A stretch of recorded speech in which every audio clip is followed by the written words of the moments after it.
there, I'm Jennifer from my-colorado-kitchen.com. Today we are going to be making some banana bread.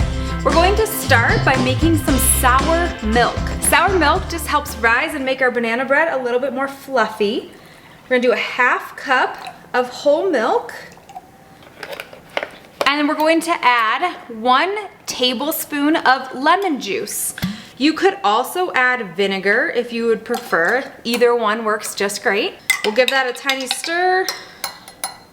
And we're just going to set that aside while we mix up the rest of our ingredients. The next thing we're going to do is mash our bananas. So you either need 2 large ripe bananas or 3 small. Mine happen to be pretty small, so I'm going to be using 3. This is a recipe that's been passed down from generation to generation in my family. It works so well, the taste is great. And along with the recipe, the mashing of bananas on a plate has also been passed down. So you can mash the bananas however you want. Growing up, my mom had me grab a fork, mash them on a plate, and it was pretty simple, pretty easy. Didn't make a huge mess anywhere else. So however you want to mash them is great though. If you want more from scratch recipes with real ingredients for everyday cooking, hit that subscribe button. I post 2 new recipes each week. The next thing I'm going to add is going to be a 1/4 cup of melted butter. We'll then add 2 eggs. One of the beauties of this recipe is that everything goes in one bowl and then we'll stir it all up. I'm a huge fan of those recipes as it doesn't take multiple dishes to create something so beautiful and delicious. Next we'll add in 3/4 cup of sugar. I really like to use the organic cane sugar. Next I'm going to add 1/2 teaspoon of baking soda, a 1/2 teaspoon of vanilla, and we're going to do a pinch of salt. I have these super cute little measures that say pinch on them or dash or whatever. I'll link those in the description below, or you can just use a pinch with your fingers of salt. Then we're gonna add 2 cups of organic all-purpose unbleached flour. If nothing else, make sure you get the unbleached flour if you can't find organic.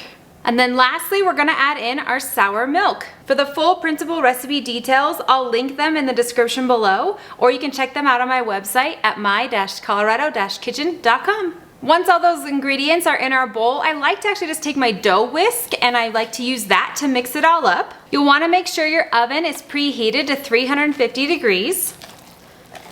And once that batter is completely mixed up, we're going to put that in our pan.